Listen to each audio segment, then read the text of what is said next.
you shouldn't have to force what's real. That's true. You should never have to force a relationship. You never should have to beg someone to choose you. You should never have to beg someone to love you. You should never have to. Because you are inherently worthy of those things. And relationships that are meant to be together, those things happen. That's just part of it. Okay? So that's really important to pay attention to. That if you have to convince someone to love you or choose you, get out of that business. It ain't fucking profitable. It's no use. It's a lifetime of pain and hell. So, Taylor, what's up, Taylor? Love you. So, here's the caveat to all of this. As I said, if it's not a hell yes, it's a hell no. Now, the part that's really important is that the relationship needs to begin as a hell yes, or as Mark Manson calls it, a fuck yes. It needs to begin as a hell yes. Why would you be with anyone who's not a hell yes? Like, fuck that, right? Now, I'm going to get into a couple of dynamics of this.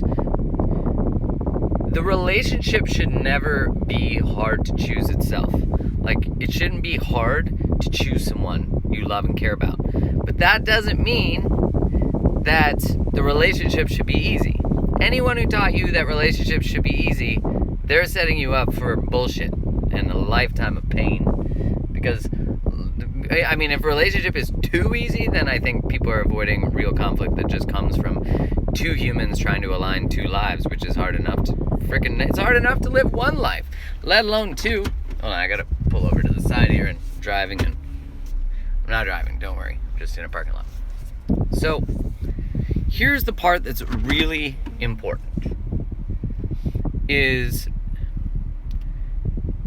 I don't think the relationship itself, the person, should be ever hard to choose. But the relationship itself is going to be challenging. So that doesn't mean just because the relationship's challenging that it's not a great relationship, right? So pay attention to that. Now, I got asked another question that said, what about being too much in this ideal of perfectionism, of wanting a partner who's perfect, who never giving anyone a chance? Hell yeah, of course that happens, where people never allow anyone access. Now, I think Alison Armstrong makes this great point. She says that you should never pick someone who's a 10 in attraction, like where they're a 10 and all you want to do is hump their brains out. And I don't think that that's necessarily true. It's just that if someone's far really on the attraction end, then we generally don't use our brains, right? We sort of throw our brain out the goddamn window. So find someone you're attracted to. Find someone you desire, right? That's important. You're going to want to put it in or take it out or touch things, whatever, your combination of tools and your toolkit. I don't want to be heteronormative in that.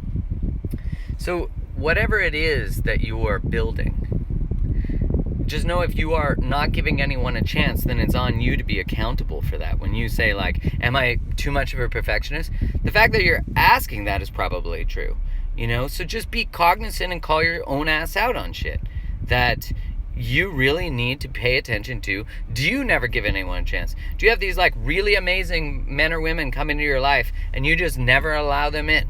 And if that's true, then that's on you. Now, I think there's so many things at play in this experience. One is we often pick people who are disasters because it's to avoid ever being chosen by them or loved by them. I think that's really true. Giving love is easy. To give someone love, to go out and just give love is easy. To receive love is where the fucking money is. Because to receive someone's love, to receive someone's gift, to receive intimacy during sex, the eye contact, all of that stuff requires believing we are worthy of it.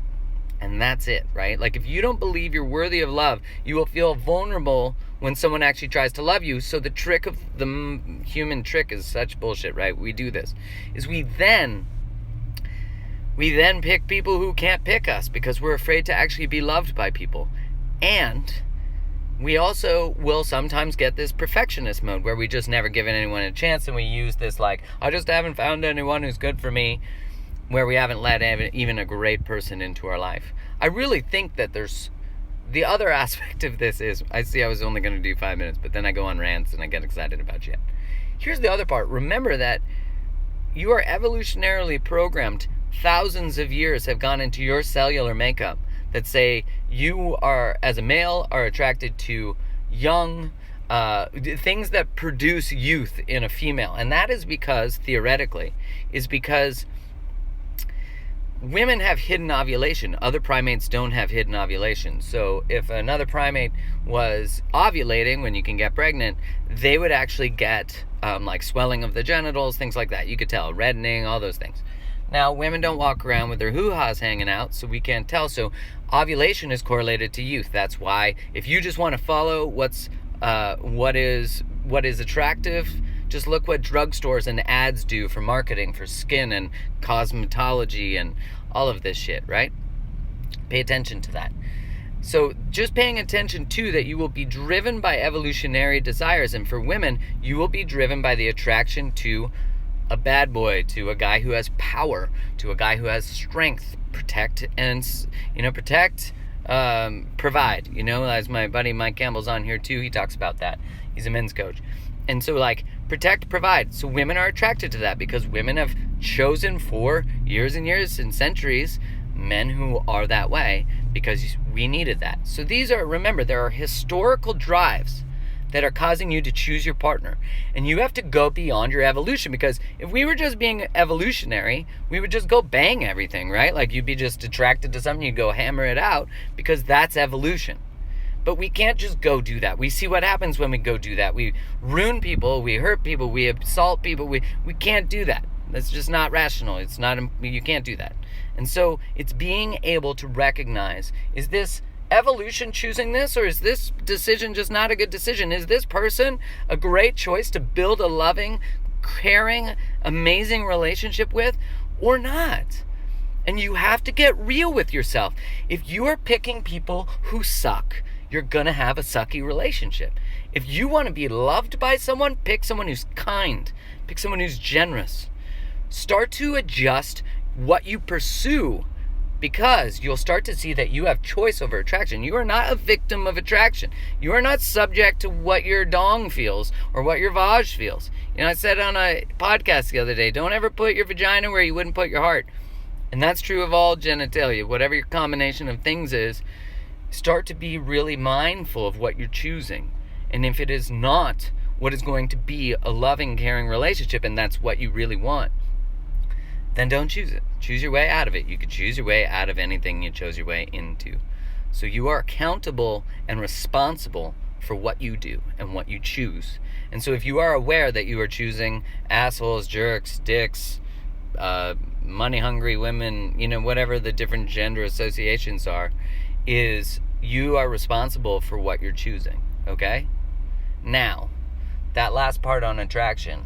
When women are picking assholes and guys who don't treat them well, it's because there's an inherent underlying belief that they are not worthy of a good man. And same for a man. If a man is picking, and I'm being gender normative, but if you're picking heteronormative, you're going to attract people who are bad for you. And the more you say no to people who are bad for you, the more you're going to get a couple extra tests. Because the universe, God, whatever your belief is, it doesn't matter to me, is going to say, hey, are you actually serious about that shit you keep talking about? Because you keep laying out some bullshit and you're not actually living what you say. So I'm going to give you a couple more added, people to test you who are 90% it, who are 40% it. And are you real about it? And if we're getting back to the attraction thing and being attracted to what cosmetology and dermatology and all these things have done, just look at these lip injections, right? We've got all these really beautiful people getting lip injections. We have people who are famous for asses that they didn't even build. They just got implanted. I think that's just crazy. We have all these wonderfully amazing humans that we have marketed to, that they are not worthy as they are. And that drives me nuts. Because I see all these wonderful women with these lips that are inflated and look like they're holding on for dear life. And it's not okay. And I think whenever anyone has a lip injection, they need a hug. Whenever anyone has an ass injection, it's like they don't need 4 more million followers, And that's important. It drives me nuts. But we are all part of it, We're all part of it. We're all part of it for what we like. They say, put your money where you believe in terms of fashion, right? But where do you put your like button? I see these guys, I don't follow any models, I don't follow any of that shit. Because it's just like, I used to read Maxim magazine when I was young. Drove me fucking horny as shit. I would get so horny because I'd be looking at this magazine and I'm like, shit's not even real, right? And it's like hometown hottie or whatever the fucking contest they used to have. And I think at this point it's like, we really have to choose where we focus our attention. You are the curator of your mind. You are the curator of what thoughts you have. There's research to show that if you follow people and look on Instagram looking at, people with torpedoes and fake butts and abs for days, which are all awesome. Anyone who's working it out to get all that, I love it. That's amazing. And if you're following those people, you're going to feel inherently worse about yourself. And so remove anyone that does not build you up, does not give you a desire for a greater life. That is so important, guys and girls. If it's not building you up, if it's not making you a greater human, if you're following people who do not inspire you, they make you feel shitty about yourself, like, what the fuck, right? Like, let's just stop that. Let's just stop it. And we really can, just say right now, okay, I'm done following people who make me feel shitty about myself. I'm all for people having a great focus on fitness and health, but wellness is so multifaceted. Emotional wellness gets you all the other wellness. You want to choose good foods? Start to love yourself. You have to choose good foods because choosing shitty foods is not self-love. You want to start to love you want to build a great body? Start to love yourself. You want to build a great relationship? Start to love yourself. Everything follows the emotion that you create inside you because your external world cannot match. It has to match what you are doing. It has to. So, when you're picking anything and you're going to focus on anything and you're going to do New Year's resolutions and all that shit, and Valentine's Day just passed, so people get super fired up about that because now they're like, I'm single, Valentine's Day. Use that motivation, that anger, that frustration, use it to change your goddamn life. Use it to become better.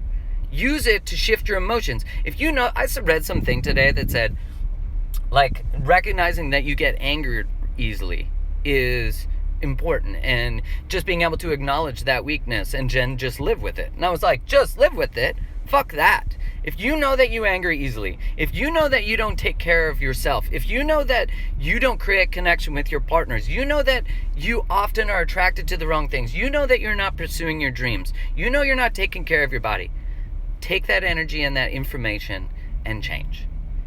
If you know that you anger easily, I was like, don't just live with that, change it.